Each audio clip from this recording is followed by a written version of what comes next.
Col·lectius en xarxa. Diversitat i visibilitat en format podcast.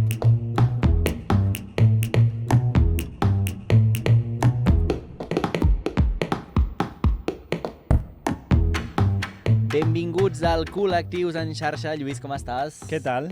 Escolta'm, tenim un temàs per parlar aquesta setmana. Com sempre, és veritat, perquè no hi ha tema, no?, que no escapi de la polèmica, del debat, no, de la reflexió.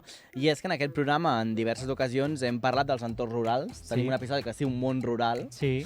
Hem parlat també del sexili, també, no?, que és aquesta pràctica que era marxar dels pobles per marxar a viure a les ciutats, no?, per poder viure en plenitud la teva sexualitat. Totalment. I doncs justament això, per veure com ens desenvolupam, no?, en la vida, no?, lluny de tots aquests entorns. Però aquesta setmana o aquests dies ha sortit un estudi que explica que els adolescents que formen part del col·lectiu i que viuen en municipis petits, en pobles petits, ara veurem què vol dir petits, perquè estàvem aquí en aquest debat de com de petit ha de ser el poble, val? Doncs que després arrosseguen tota una càrrega emocional o sentimental que els marca més que no pas els nens i nenes o nois i noies heterosexuals.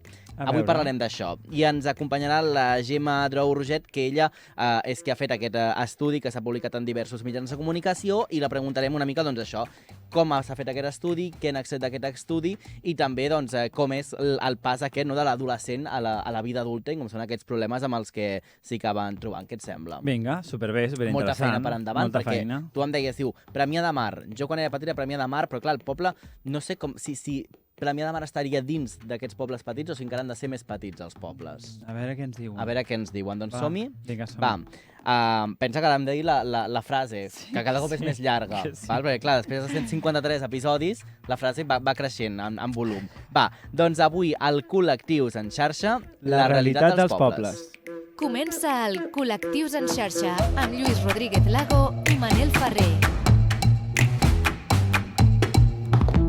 La frase és més llarga, nosaltres estem més poètics, depèn del moment. Exacte, pot ser, perquè és veritat que estem com molt místics amb els noms dels episodis ja, segurament, però ho descobrireu tot plegat. Vinga, perquè, com dèiem, els municipis petits són espais vitals més complicats per als adolescents catalans que s'identifiquen com a gais. El que hi viuen tenen menys benestar emocional que els que s'identifiquen com a heterosexuals. Així ho ha constatat un estudi publicat per la investigadora Gemma Drou, i ella és investigadora del grup de recerca Epi4Health, que està fent també ella un doctorat a la Universitat d'Alacant sobre desigualtats de gènere i orientació sexual en l'adolescència. Per tant, és tota una experta en la matèria, i a més també actualment treballa de tècnica al Departament de Salut de la Generalitat, i anteriorment ha coordinat també el projecte Descohort, i d'on han sortit també algunes d'aquestes dades d'aquest estudi que avui volem comentar, i a més també ha estat professora a la Universitat de Manresa,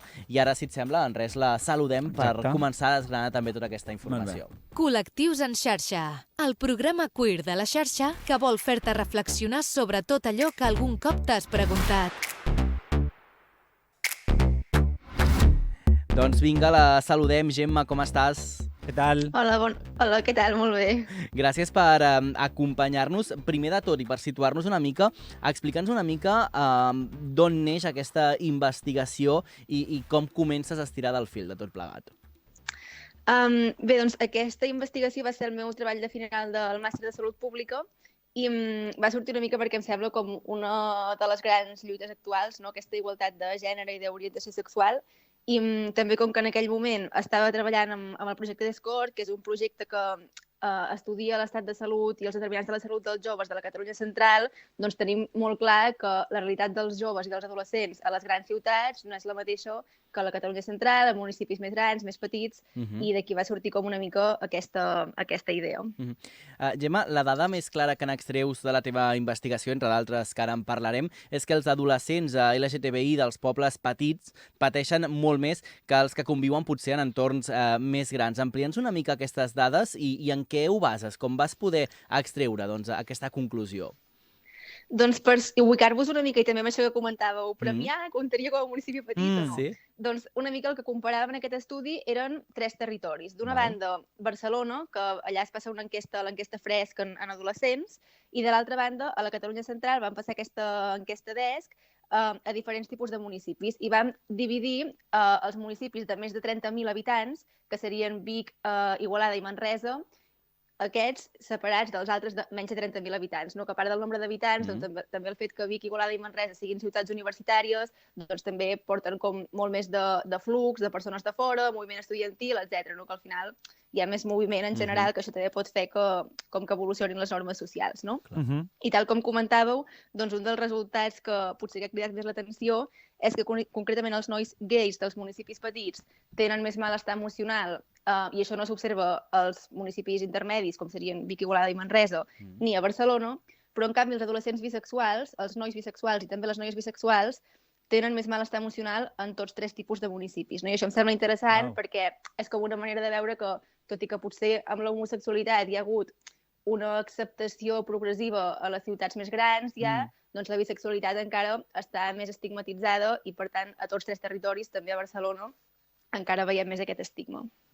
És una mica la corroboració del que veníem parlant, bueno, ara tot just en aquests últims programes, no, però sí quan hem parlat de bisexualitat, no? D'aquests passos que ens queden encara per endavant per fer amb els companys i les companyes bisexuals, que no acabem d'ajustar-nos, que s'hi estigmatitza, no? S'hi associen estigmes encara socials, no? Que els acaben de situar, bueno, que potser són els atonants o uns dels atonants d'aquest malestar. I pot ser, Lluís, ara fas la pregunta, però que també tingui a veure amb l'espai que ocupem els homes gais, que n'hem parlat també, que a vegades nosaltres mateixos també ocupem un espai superior i potser deixem enrere també la llesta. És que aquesta revisió que nosaltres estem fent aquí, aquest curs que estem vivint, sí, l'hauríem de fer més endavant i més part del col·lectiu. No, jo, si més no, quina franja d'edat estaves movent-te per fer aquestes preguntes i aquesta investigació? Sí, en aquest estudi van participar més de 7.000 participants de quart d'ESO i de segon de batxillerat. O sigui, tenim aquestes edats, quart d'ESO i segon de batxillerat. I quin tipus de preguntes es fa, Gemma, també una mica per saber una mica els barems del que valoreu i com baseu també aquest estudi? Doncs l'enquesta, una cosa important és que és una enquesta que respon cada persona individualment de manera anònima, no? Perquè amb això també volem com reduir el biaix, que si és una persona entrevistadora potser estàs més esbiaixat, en canvi si respons tu l'enquesta potser respons amb més honestedat. Llavors, pel que fa a l'orientació sexual, es preguntava a les persones amb quina opció s'identificaven, no? Si heterosexual, entès com que sents atracció per persones de l'altre gènere, homosexual, si tens atracció per persones del teu gènere o bisexual dels dos gèneres, i llavors també hi havia altres opcions de resposta. Això entenent que, òbviament, també que al final també hi ha orientacions sexuals més fluides, no? I que potser et sents atret per persones del mateix sexe però no et consideres gay, ni lesbiana, ni bisexual. No? Ja entenem que és més complexa l'orientació sexual, però d'alguna manera ho havíem d'operativitzar. I llavors, pel que fa al benestar emocional, vam fer servir una escala validada que bàsicament pregunta com 14 ítems diferents relacionats amb aspectes positius de la salut mental. No? Per exemple, has pogut pensar bé durant els últims 14 dies, t'has sentit estimat durant els últims 14 dies, has pogut afrontar bé el dia a dia, has sentit que tenies prou energia per afrontar les coses també del dia a dia, no? Són com diferents ítems per valorar la salut mental des d'una perspectiva més àmplia, que no només si tens estrès o ansietat o depressió, sinó des de la perspectiva aquesta del benestar emocional, que és més àmplia. I la forma d'accedir a aquest públic va ser a través, per exemple, d'instituts, escoles... Sí, exacte. Per la part del Descord, que és la que jo conec més, a tots els instituts de la Catalunya Central se'ls ofereix participar en aquest projecte del DESC, que el DESC es pregunten moltes altres coses relacionades amb la salut, no només orientació sexual i benestar emocional, sinó que és molt àmplia, alimentació, activitat física, 1.000 coses més. I llavors, dels instituts que van participar, que crec que eren més de 80 de tota la Catalunya Central, doncs tenim aquestes dades de la Catalunya Central, i pel que fa a Barcelona el procediment és una mica diferent i no participen tots els centres que volen, sinó que se seleccionen uns centres determinats intentant que siguin representatius de tot el territori, no? D'àrees de diferents nivells socioeconòmics, etc. En principi, no sé si t'encarregaves tu d'aquest tema, però l'accés i la bona voluntat per part d'aquests instituts va ser fàcil, l'entesa amb aquests instituts ha estat fàcil per accedir a aquesta informació normalment? Sí, la veritat és que som tot un equip molt gran que estem aquí darrere, tant de l'estudi com del projecte DESC, però sí que amb el projecte DESC tenim molt bona relació amb els centres de la Catalunya Central. També intentem que, com que responen a aquestes enquestes i entenem que al final és una mica una càrrega tant pels profes com per l'alumnat, també intentem fer un retorn personalitzat dels resultats dels centres per tal que ells amb aquestes dades puguin decidir quines actuacions. Exacte. Sí que intentem cuidar-los en aquest sentit, però la veritat que estem molt agraïts de la seva participació.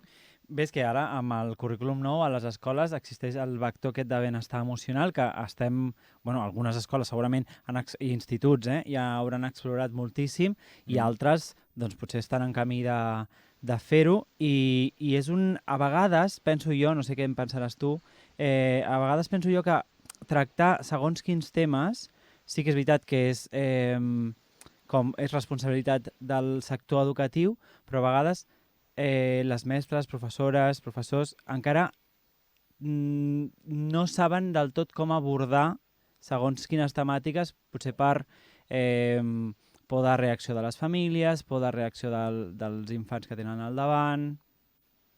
Sí, jo penso que els instituts i les escoles són espais molt prometedors per fer intervencions, però al final també hi ha una mica aquesta sensació que potser els estem desbordant, no? Els volem fer implementar 50.000 coses, a més de la seva tasca diària, que és l'educativa, no?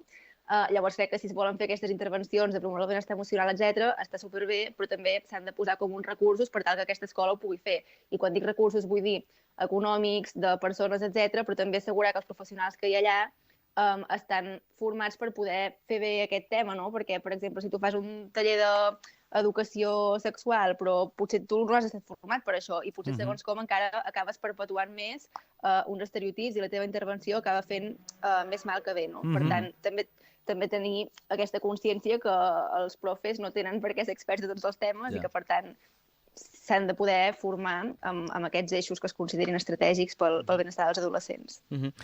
Gemma, amb aquestes dades que ens explicaves, nosaltres al principi fèiem la comparativa amb Premià de Mar, que s'apropa als 30.000 habitants, encara no hi arriba, però no sé també com influeix també el tipus de municipi, la seva extensió també de quilòmetres que tingui el poble, els serveis que tinguin, les polítiques fins i tot que es puguin fer locals o municipals dels pobles. Suposo que tots són factors, no?, que d'alguna manera també acaben influint una mica en aquests adolescents.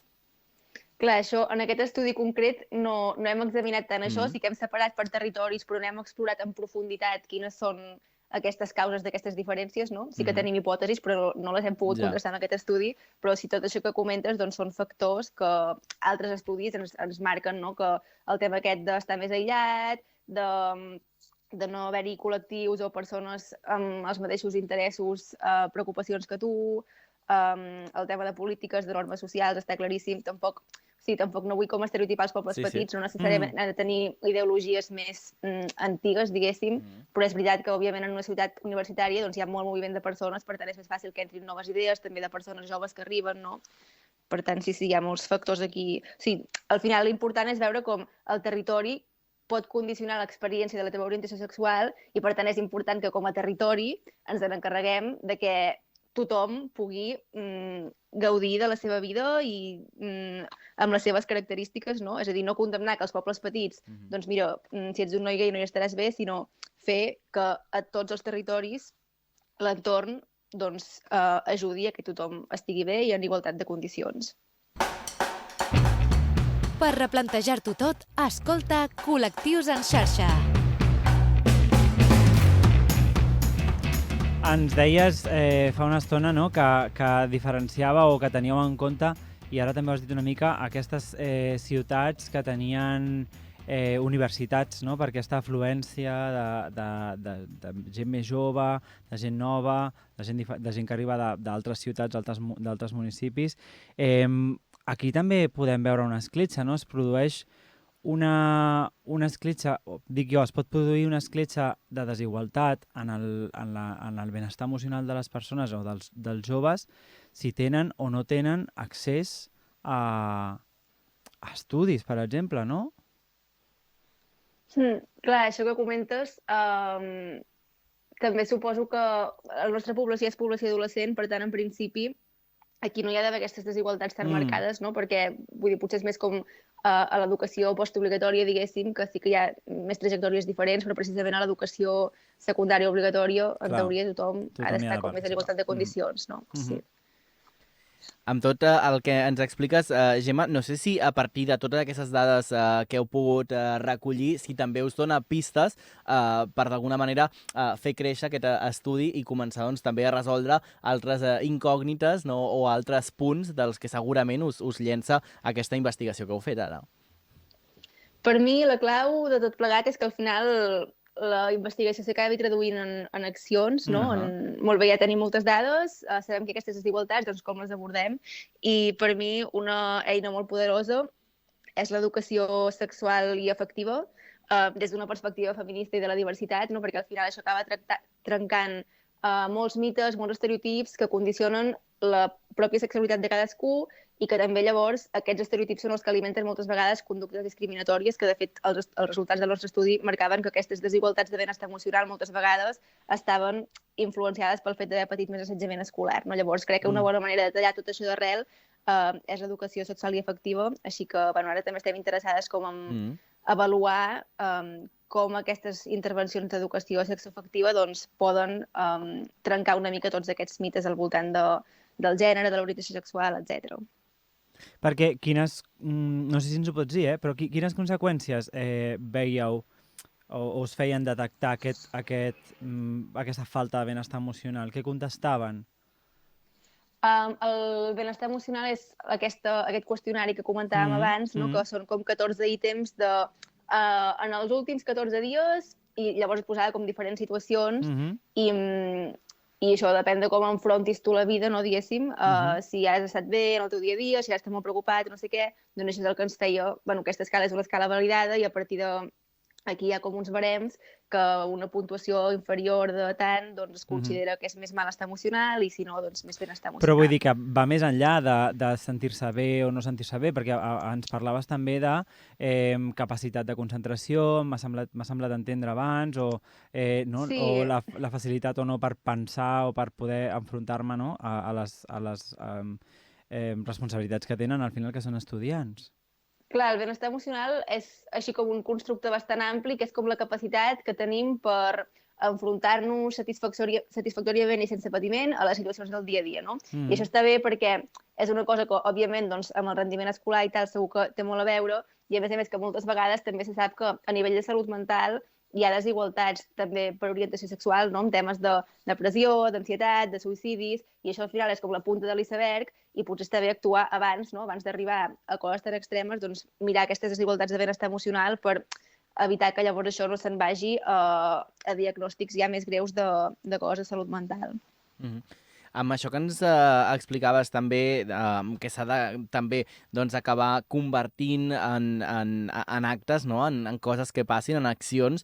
Parlàvem de l'educació sexual i afectiva i també hem fet referència als centres escolars, a les escoles, que és veritat que al final també doncs, dins de la feina diària també es van afegint tot un seguit d'extres i de tasques que s'han de fer, més enllà del centre educatiu, també com a societat, no? Com a poble, què podem fer també per doncs, ajudar a revertir una mica aquesta situació doncs, en l'entorn familiar, en l'entorn dels amics o amb aquelles persones amb les que tenim vincle en el nostre dia a dia. En el propi teixit social, social de la població, no del poble. Quina pregunta més complicada, no tenir la resposta, la recepta màgica, però sí, jo crec que és una cosa que s'ha d'abordar a molts fronts diferents, no? Al final, les famílies, una bona manera d'accedir-hi també és a través de l'escola, però també torna a ser com posar aquesta càrrega a l'escola, no? I no totes les famílies són receptives a segons quins missatges, potser. També crec que el fet de que hi hagi col·lectius, que no cal que sigui una ciutat molt gran perquè hi hagi un col·lectiu, no? Doncs, però que està bé, perquè també això al final és com un empoderament, no? De les pròpies persones LGTBI de decidir com es volen organitzar. Vull dir, potser al final les coses no cal que vinguin de dalt, sinó que poden venir com de dintre, no diguéssim. Sí, no sé, molts fronts a abordar. I sens dubte que les polítiques que hi hagi a nivell de territori doncs, que no siguin discriminatòries, no? I ara està molt bé, s'estan aprovant unes lleis a nivell estatal, doncs aviam com es tradueixen en accions a cada territori.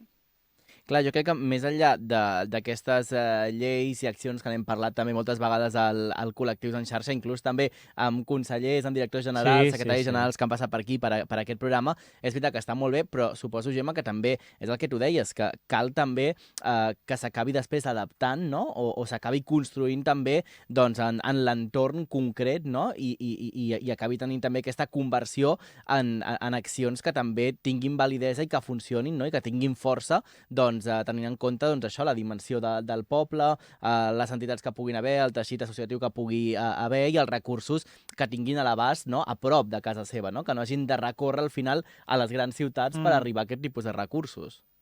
Clar, sí, totalment. Jo, això, no sé quina és la solució, però el simple fet que ara això estigui tan a l'ordre del dia i se'n parli tant, no? Crec que és una gran cosa, perquè al final, si aquest tema està a l'aire, doncs la gent que pren decisions a diferents nivells doncs és una cosa que té al cap i llavors les polítiques i les accions que es van fent doncs, poden tenir més aquesta perspectiva. Clar, jo crec que ara, si un dels moviments que podem fer, no, o que podem demanar que facin governants i alcaldes i alcaldesses és no haver-se de preguntar si existeix aquesta necessitat en el seu poble. Vull dir, és obvi que existeix aquesta necessitat al seu poble perquè és molt difícil que no hi hagi persones del col·lectiu en qualsevol lloc, no? És aquesta també, això també ho hem de començar a trencar. Aquesta cosa de dir, bueno, com aquí ningú diu res, no necessito actuar en aquest sentit. Penso que és al revés, hem de ser proactius, hem de demanar que els governants siguin proactius en aquest sentit. 100% d'acord, perquè és que a més LGTB-fòbia és una cosa que no només afecta les persones del col·lectiu LGTB, sinó que al final tu pots ser un noi heterosexual, que si tens conductes una mica, o una expressió de gènere una mica típica, també pot ser que se't matxaqui per aquest tema, no? Llavors també ens hem de treure una mica aquesta idea que aquesta lluita pel col·lectiu LGTB només beneficiarà el col·lectiu LGTB, sinó que ens beneficiarà a tots de manera molt més general per poder viure de manera més genuïna la nostra expressió de gènere, orientació sexual, etc. És que, de fet, Lluís, estic pensant en això que parlàvem ara amb la Gemma, no? Quan vam començar a fer aquest programa, amb les emissores dels pobles, sobretot pobles més petits, no? Que la xarxa els oferia doncs, aquests pobles l'emissió del programa, i hi havia emissores i directors i directores d'emissores que deien que el programa no els interessava perquè dubtaven que el contingut pogués interessar, no? A la seva població, no? És a dir, es donaven en plan de això és un tema que aquí... a Barcelona, no? A Barcelona, aquí, això que esteu parlant de mariques i bolleres no va amb nosaltres. No, aquí no. I nosaltres estem contents fent un programa de dominó, no? I amb tot el meu carinyo cap al dominó, que sempre el posem d'exemple. Però és veritat que amb aquests gestos segurament petits, no? També s'acaben amagant moltes realitats, no? I també injustícies. Clar, potser al final aquesta resposta de això aquí al meu poble no interessa, en realitat reflecteix més que a la persona que està al càrrec en aquest lloc no li interessa, potser, sí. Totalment. Doncs, Gemma, moltíssimes gràcies per haver estat aquesta estona amb nosaltres. A vosaltres. Que vagi molt bé. Fins la propera. Adéu. Escolta, Lluís, ens queden encara uns minutets de programa, però justament... posàvem l'exemple al principi, o tornàvem a posar la paraula aquesta del s'exili, la gent que marxa dels pobles petits a les grans ciutats, no? I com viu també la seva vida, però és veritat que a vegades, o no n'hem parlat segurament molt, de que a vegades la gent que viu a les grans ciutats afronta també altres problemes que potser no existeixen en els pobles. No? Sí, i d'altra banda, m'ha agradat molt la reflexió que ha fet la Gemma sobre el càrrec, no? o l'encàrrec que fem sempre a les escoles, que és una reivindicació que està molt bé que faci... No, ella no sé si és professora, però... Ha estat profe de la universitat, però està bé. Bueno, és veritat que les escoles són llocs, no? On reunim el jovent, els nens i les nenes, i és molt fàcil, i els tens allà, i és molt fàcil aplicar actuacions en relació a aquests temes, però és veritat que tinc ganes de fer un programa, un episodi sobre aquest tema, o donar-li una volta més, perquè jo penso que, a banda de la formació o la no formació que tinguem les mestres i els mestres, hi ha un tema encara d'anar amb peus de plom amb segons quines converses inicies a l'aula, saps? Perquè per com ho rebran les famílies i també hi ha el tema de... Jo crec i podem parlar-ne, però crec que hi ha un tema a secundària greu que els mestres i els professors i les professores puguin viure tranquil·lament la seva sexualitat. Doncs és un tema per parlar-ne. De fet, la gent m'ha fet referència a com de receptives o no estaven les famílies, en molts casos, a parlar de quins temes i a tractar de quins temes a les aules, no? I que d'alguna manera ajuda també a fer una mica, a fer aquest dibuix que dèiem, no? De silenciar o d'invisibilitzar una part de l'aula, dels companys, i dels mestres, segurament, no? Dels professors o de la persona que està impartint aquestes classes, no? Totalment. També. Dius, no, mira, al meu fill això no li interessa. Bueno, o sí, no? I pel que deia la Gemma, no només per la gent que forma part activament del col·lectiu, sinó l'entorn, no? O sigui, l'entorn que rodeja aquestes persones i tothom se n'acaba beneficiant. I de nou la pregunta que ens fem és que és veritat que tots ho centrem molt en els adolescents, en els nens, en els joves, però clar, hi ha una generació, que no sé si podem dir que la tenim com a generació perduda, no? Que són com les persones adultes, que aquesta gent també d'alguna manera haurien de formar part de tot aquest moviment, no? Però clar, de nou estem en l'interès que pugui tenir una persona o no, de voler aprendre, de voler evolucionar o de quedar-se enrere, no? Totalment. Doncs moltíssima feina per endavant. I molt bé això que has fet de recordar allò de les ràdios, De les ràdios. És que està molt bé. Està molt bé que ho recordem, això. Sí, home, la cosa està molt diferent. Des de fa molt temps ja, 153 programes, la cosa ha canviat moltíssim. I d'aquelles emissores que ens emetien a les 3 de la matinada, gairebé per compromís, segurament, però que res a dir, perquè hi ha gent que no dorm per la nit, per tant ens podien escoltar. Però clar, les coses han canviat, jo crec. Les coses han canviat una mica. I els governs de molts pobles també han canviat. Que és una cosa que també s'ha de celebrar. No? També ajuda. Han canviat alguns per bé i d'altres també per malament, perquè tampoc ens posarem aquí a la boca del llop. Però és veritat que jo crec, Lluís, que han d'evolucionar els governs, és a dir, que els governs dels municipis i de tot arreu, de diputacions, jo crec que ha d'haver com una rotació, no? És a dir, la gent que ocupa càrrecs de poder... Tu veus que necessitem rotar. Sí, jo crec, o sigui, la gent que ocupa càrrecs de poder, aquesta gent, amb tot el meu carinyo, jo he estat 30 anys alcalde del meu poble, penso, home, 30 anys alcalde del teu poble? És a dir, en 30 anys no hi ha hagut ningú que hagi pogut substituir-te en la feina de ser alcalde d'un poble o alcaldessa d'un poble, no? És a dir, que està molt bé, perquè al final és una feina que té una gran part altruista. Però clar, és que l'altre dia estava veient les notícies un senyor que tenia 98 anys, i feia com la meitat de la seva vida que era alcalde d'un poble d'Extremadura. Clar, els veïns, havia alguns que l'havien votat, però d'altres que deien, home, aquest senyor, amb tot el carinyo, que va posar la primera pedra al carrer del major del poble,